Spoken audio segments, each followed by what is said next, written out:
Olá, é um prazer falar com você. Eu sou José Augusto, orientador espiritual, e vamos continuar o tema Superando Obstáculos. Hoje vamos falar da perda de entes queridos, da morte e das questões do desencarne, né?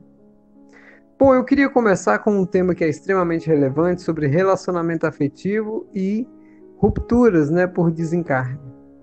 Quando a outra pessoa que você convivia ela desencarna e vai para o plano espiritual, você deve, primeiramente, entender que há de se ter um tempo, não precisa ser muito, mas um tempo coerente, para que respeite a memória do outro. Tem pessoas que, assim que o desencarne do cônjuge acontece, logo após alguns dias já entram em outro relacionamento, não sabendo elas que o cônjuge continua vivo no outro plano e pode vibrar questões de ciúme feroz. Por quê? Porque aquela pessoa pode demonstrar com aquilo que já estava traindo ele.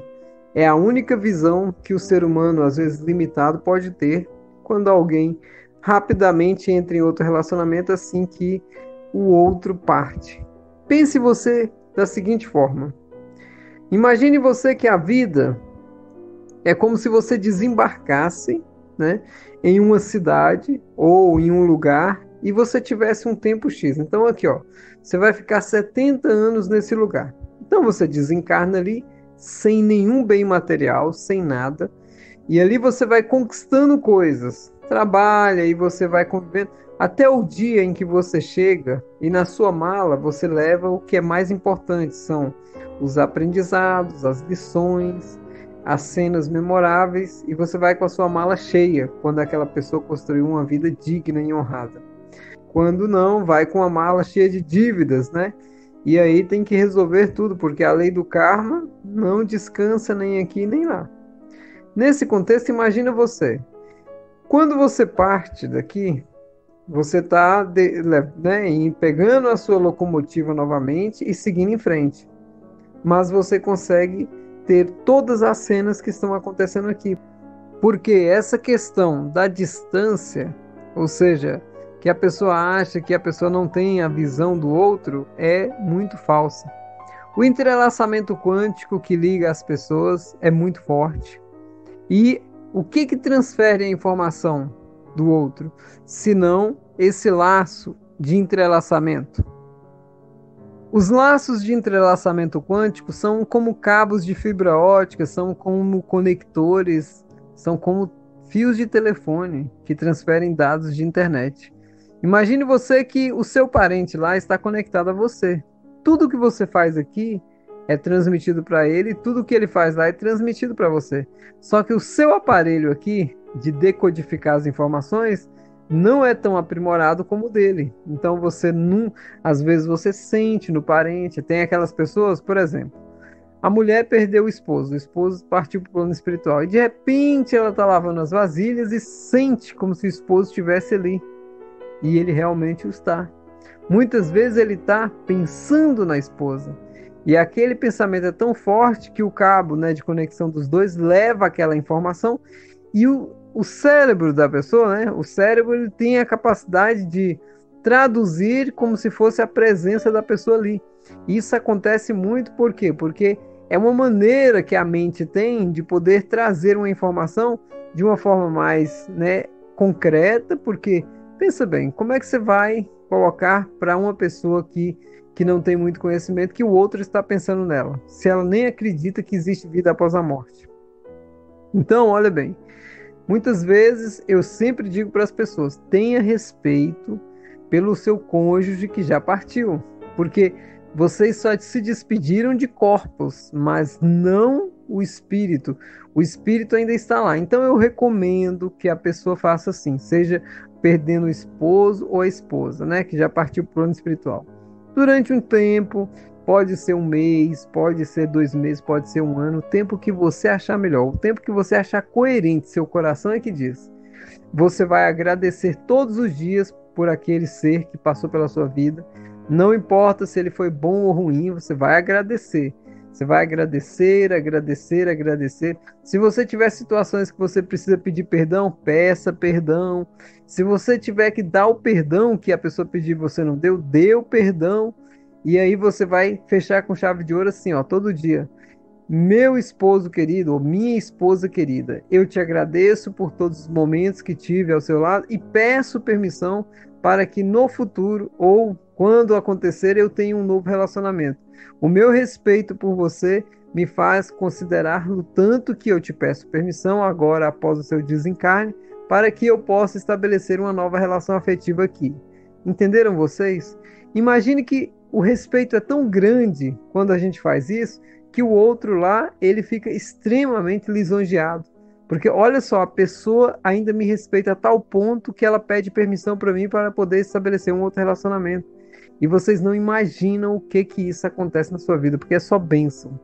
Então, eu sempre digo, para superar um relacionamento que se perde por um desencarne, né, pela morte aí, que né, é uma palavra extremamente errada, é simplesmente você ter consciência, o outro não morreu, e ele vai se comunicar com você da maneira que o universo permitir. Tem pessoas que se comunicam por mensagens telepáticas, tem pessoas que comunicam por sentimentos, tem pessoas que se comunicam por mexer na casa, sabe? Aquele parente que, num certo momento, vou contar uma história para vocês interessante. É porque essa história está ligada justamente isso aí, ó. O meu avô, né, o meu avô paterno, ele costumava sair no quintal e jogar milho para as galinhas às 18 horas aproximadamente. Então aquilo para ele era um hábito. E ele fez isso, não sei se foi por 20 anos, 30 anos, sei que era habitual ele sair e jogar milho para as galinhas. Então as galinhas foi passando, né, de geração a geração, as galinhas elas tinham aquele hábito. Quando chegava naquele horário que o meu avô iria lá, elas já se reuniam. Mas era incrível. E o que que aconteceu? Quando meu avô desencarnou, depois de um tempo, não sei se um mês ou dois, todo o horário que era o horário dele dar milho para as galinhas bicavam o chão como se alguém estivesse dando milho para elas.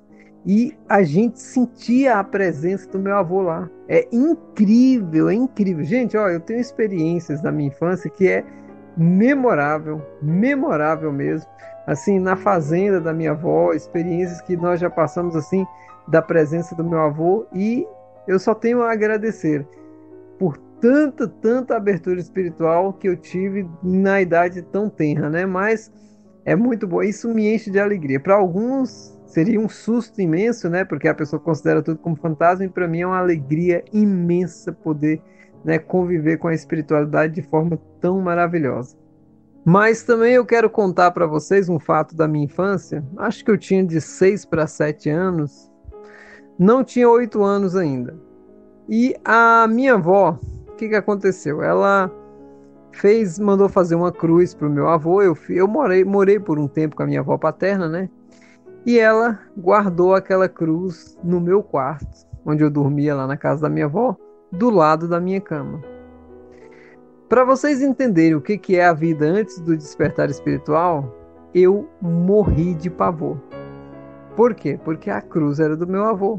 E eu não conseguia dormir. Porque eu falei assim, gente do céu, meu avô está aqui. E realmente eu sei que a presença dele estava ali. E é muito interessante que aquilo me apavorou e eu, né, coloquei a coberta sobre o rosto e falei assim, podia chegar o dia logo, porque, nossa, e eu não tive coragem, com vontade de ir no banheiro, não tinha coragem de levantar e nada. E essa cena nunca eu esqueci. E é tão interessante, gente, porque assim, ó, tudo aquilo que você passa e te marca profundamente como sentimento, você nunca mais esquece. E foi isso realmente que eu pude compreender no primeiro momento de contato com a espiritualidade, que é assim, ó, quando você é ignorante dos fatos, você sente medo. E foi o que eu senti pela cruz, porque ela estava entrelaçada já com o meu avô e a presença dele, pode-se dizer, sutilmente estava ali. E como eu não compreendia aquilo me causava medo e eu simplesmente reagia como uma criança, né, que ainda não tinha nenhuma consciência do que viria pela frente, né? Simplesmente no outro dia eu falei para minha avó que, pelo amor de Deus, não deixasse aquela cruz do meu lado, e ela falou que eu que eu tomasse tenência, porque que tem a ver uma cruz, né? Se o meu avô, ele tá num plano espiritual luminoso, meu avô, e eu falei para minha avó: "Ô, vó, mas por favor, não deixa a cruz lá não". E aí a minha avó, né, tirou a cruz de lá, acho até que ela já encomendou alguém para poder colocá-la no cemitério, que era o lugar da cruz. São histórias como essa que fazem a gente entender o seguinte: o valor da vida e da morte é como um fio, muito fino. Para alguns, é um abismo, como se a outra pessoa simplesmente fosse para um universo surreal. É do pó ao pó. Para outros, a convivência é sutil, mas acontece. As pessoas sabem que o outro está vivo. Para outros, a pessoa não só convive, como ela tem consciência da presença do outro. E essa é a situação mais maravilhosa que eu conheço. Bom, e falando de obstáculos, né, pela questão da morte, da perda de entes queridos, e principalmente assim, ó, questões traumáticas. Muitas pessoas sofrem muito porque morreram traumatizadas por mortes extremamente violentas. Pessoas que sofrem fobias. Vocês já viram aquelas pessoas que não aguentam entrar em elevador? Aquelas pessoas que não ficam em quartos fechados? Elas sempre evitam, né, por alguma fobia, lugares onde ela não tenha saída. Essas pessoas provavelmente morreram afogadas, enterradas, em masmorras. São situações extremamente degradantes e fica gravada no subconsciente da pessoa. A mesma coisa são pessoas que morrem afogadas, que têm muito medo de água. Inclusive, tem pessoas que não conseguem ter muito contato com a água devido a isso. Até num banho de chuveiro, a pessoa, em alguns momentos, ela dá um lapso de crise e isso causa muito pavor. Tudo isso está ligado na questão da morte, do desencarne. Então, você tem que entender claramente que a morte, esse último momento da vida encarnada, ele leva, né, como corrente de sentimento, aqueles últimos instantes e grava de maneira muito forte e você leva para outra vida. Por quê? Porque aquilo está gravado de maneira, como a gente diz, gravado na pedra, não é uma escrita no papel que você pode queimar. É uma escrita na pedra, de tão forte que é. Porque imagina o sentimento de medo, de pavor, o que ele escreve no universo. É muito complicado, nós temos que ter muita consciência sobre essas questões. Uma outra questão que é muito pontual, e assim, a humanidade ainda não sabe trabalhar isso, é justamente os pais que perdem os filhos. Porque na natureza humana se diz assim, ó, o natural é os filhos enterrarem os pais. Mas isso não existe, gente. Isso é surreal, é algo que a gente diria assim, ó, essas regras, elas só existem no contexto humano.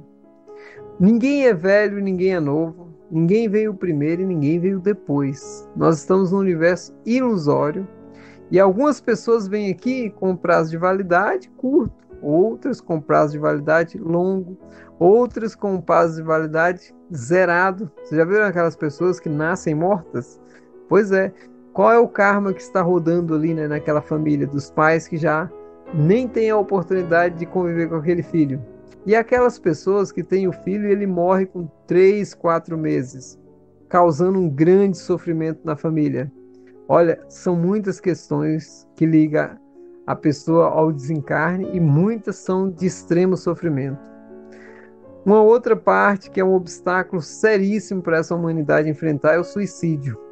As causas do suicídio ainda são ocultas para muitas pessoas, mas nós podemos dividir em dois polos a questão do suicídio. Um é a manipulação dos seres negativos. Quando você está em depressão, quando você não tem uma autoestima, né, elevada, quando você realmente não é bem resolvido, você fica muito vulnerável aos seres negativos, que vão atuar no seu psicológico, induzindo você ao suicídio. Eles colocam situações banais para colocar para a pessoa: para que viver? Não seria mais fácil tirar a vida? Olha, numa frase simples eu já escutei das pessoas assim, ó, eu já perdi a esperança de tudo. Para mim, viver ou morrer não faz diferença. Essa pessoa, ela desgostou do que a gente chama do elixir da vida. Por quê? Por causa de algum trauma profundo, por causa de alguma mágoa profunda. E ali tem um orgulho muito grande, porque todo suicida, né, no final das contas, ele é um vingativo, ele é um ser muito orgulhoso. Pensem vocês, eu crio o meu filho de maneira amorosa, a gente dá todo o amor e carinho para ele, e vamos colocar que lá no futuro ele se suicida. Qual é a consideração que ele tem pelos pais dele? Qual é o carinho que ele tem pelos pais dele? O que que os pais podem fazer diante de um ato como esse? Vocês já viram a vida dos pais que os filhos se suicidaram, né? É desastroso. É simplesmente devastador para o emocional da mãe, principalmente, muitas vezes do pai. Sempre tem um que tem um emocional mais frágil. E a gente observa assim, é devastador, né? A questão do suicídio em uma família. Muitas vezes tira-se o objetivo total de uma encarnação das pessoas por um ato, muitas vezes, de orgulho, vaidade, egoísmo e vingança. Pode o ser ter a desculpa que for. Quando ele chega no plano espiritual, ele pode dizer: ah, mas me fizeram isso, me fizeram aquilo. Não, você é uma pessoa ingrata. Olha, não importa o que fizeram para você. Você tem que ter amor, né? Muita devoção, muita gratidão aos seus pais. Claro que nós temos casos, vou colocar um exemplo aqui, que é casos raríssimos de pais, por exemplo, que abusam sexualmente de crianças. E aquele trauma pode ser tão profundo que a criança se suicida, mas aquilo ali já tem um amparo da espiritualidade. Como eu sempre digo para vocês, não generalizem. Tudo tem exceções à regra. Então, sobre a ruptura do suicídio, é um obstáculo muito sério que as pessoas realmente que passam por isso, você nem tem como ajudar no primeiro momento. Você tem que esperar as pessoas, né, mastigarem aquilo, deglutirem aquilo, porque é um trauma tão profundo que quem tenta ajudar mais prejudica do que ajuda. Numa visão geral, o ser humano ainda está preso na questão da morte. A morte para o ser humano é um dilema. A morte para o ser humano é um momento que ele não quer passar. A morte para o ser humano é simplesmente algo que ele não quer nem ouvir falar. Já viram vocês, né? Se senta uma roda de pessoas e alguém chega e fala assim: ó, fulano de tal morreu. Vai se devastar a vida da pessoa, mas ninguém ali pergunta: gente, para onde ele foi? Qual é o objetivo, né, da vida? Por que essa pessoa foi e a gente não tem notícia dela? O que é o corpo? Ninguém pergunta isso. Você viu que as pessoas estão totalmente anestesiadas, vivem somente sugando informações negativas dos outros para poder retransmitir a fofoca. E nisso você vai enxergando pessoas vazias, seres humanos que não têm eira nem beira, não têm expressão nenhuma. Por quê? Porque eles vivem uma vida por viver. A morte, que é o desencarne, é uma das situações mais importantes da sua vida, como o nascimento. Você sabia que o último pensamento que você coloca antes de desencarnar, ele vai dar o tom na sua próxima vida? Vocês sabiam disso? O primeiro pensamento, né, que você diria assim, ó, do dia, é o que dá o tom para você, né, fazer o que a gente chama assim, ó, de um dia feliz. Sempre eu falo para as pessoas, tem a técnica, né, eu vou até postar no novo canal essa técnica, que é uma técnica de dormir, né, e uma técnica de acordar, onde você pode estabelecer uma ponte entre o dormir e o acordar, criando um dia extremamente valioso e feliz. Então você deveria ter a consciência a partir de agora, que é o seguinte: qual será o meu pensamento antes de eu desencarnar? Se for um pensamento altruísta, se for um pensamento realmente desapegado da matéria, se for um pensamento que realmente coloca você no nível acima, você pode ter certeza, o que você está projetando para a sua próxima vida é algo muito, muito bom. Agora, se você sentir medo, se você sentir receio, se você sentir saudade, se você sentir ansiedade, desespero ou qualquer um desses sentimentos, é o que você está jogando lá para outra vida. E já viram como é que as pessoas estão projetadas nessa vida atual, né? Muito sofrimento, muita desilusão, muitas questões complicadas. Vocês já entenderam que na orientação espiritual a gente passa por assuntos que muitos não falam? Então, olha bem, cuide do seu último pensamento durante o dia. Vai dormir? Sempre preocupe-se o que você está levando para a cama, porque é um treinamento para a sua morte. Sabia disso? O momento da morte é como o momento de dormir. Você não vai enxergar. Você está deitado na cama ali, é a mesma coisa da pessoa que está muito doente, e aí de repente você tenta ficar, né, preso à transição entre o sono e a vigília. Tenta pegar esse momento de transição, você sai do corpo. É onde você faz a projeção astral. Aquelas pessoas que conseguem estar com a percepção ligada, né, nesse momento de transição do estado lúcido para o sono, eles desdobram astralmente. E o que você está levando de pensamento para lá? Está pensando no trabalho, nos problemas? Está pensando no quê? E aí você tem que fazer esse treinamento. O que você está levando para o mundo dos sonhos? Porque quando você for desencarnar, é a mesma coisa. É a mesma coisa. A pessoa fala, mas José Augusto, eu nunca pensei nisso. Pois é, pensa agora. Toda vez que você for dormir, pensa. No dia que você for morrer, é a mesma situação. Você vai fazer o seguinte, ó. Olha só como é que é a morte. Eu já estou dando para você como é que funciona. Você vai dormir e vai acordar. Você já viu de noite? Você dorme, fica um vazio e aí você acorda. Abre o olho. Aí eu te pergunto assim que você acorda, o que você lembra de... Não, não lembro nada. Você estava simplesmente em outro universo. É a mesma coisa. Gente, é muito maravilhoso quando a gente fala desses assuntos, porque fica leve. Olha para você ver o tanto que é bom. Cara, eu vou morrer. É como se fosse eu dormindo à noite e de repente eu vou acordar no outro dia. Sim, é exatamente isso. Agora, aquelas pessoas que colocam medo nas religiões fazem isso justamente para tirar de você do seu dinheiro, tirar sua paz, tirar sua energia, introjetar medo, deixar você escravo. E eu estou dizendo para você, a morte é a pior besteira da humanidade. A morte é como você dormir e acordar. Não, não tem diferença. Só que tem pessoas que dormem. Você já viu aqueles sonos que você está trabalhando e dorme?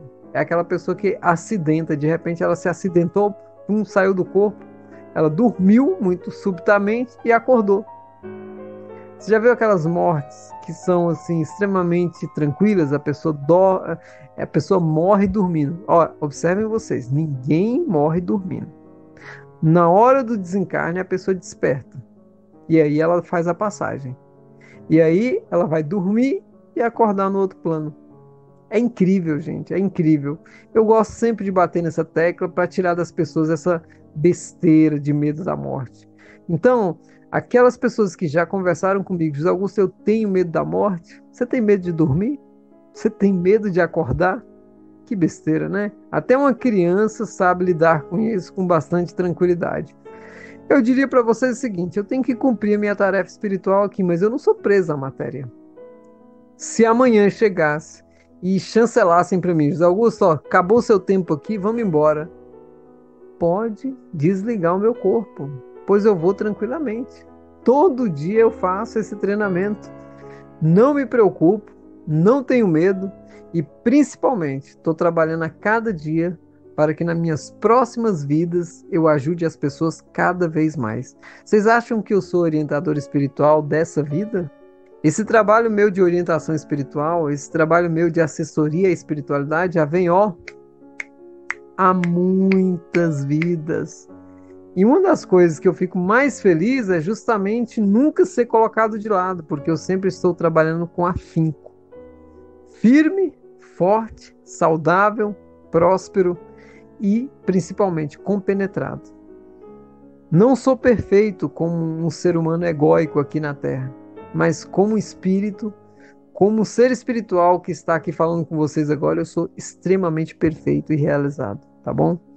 Se você tiver alguém que queira receber essas mensagens de orientação espiritual, que queira perder o medo da morte, que queira entender o que são esses conceitos espirituais, Passa o contato da pessoa para mim com a autorização dela ou envie meu contato para ela. Eu peço para você, compartilhe esses materiais nos seus grupos. Compartilhe esses materiais para as pessoas que você ama. Dê às pessoas que você ama o melhor que eu estou dando para vocês, que é as orientações espirituais. Então não tenha medo da morte, treine todo dia esse momento. Não tenha medo da morte porque você não é o corpo. Não tenha medo da morte porque você não é matéria. Se você é casado e o seu cônjuge faleceu, peça permissão para ele para fazer um relacionamento. Mesmo que você já tenha entrado em um relacionamento. Mesmo que você já esteja em um relacionamento, peça permissão como forma de agradecimento e respeito. E nunca esqueçam, nós somos filhos de Deus, nascemos para ser felizes e não somos o corpo, somos espíritos. Muito obrigado, paz e luz no seu coração e até a nossa próxima transmissão. Até mais!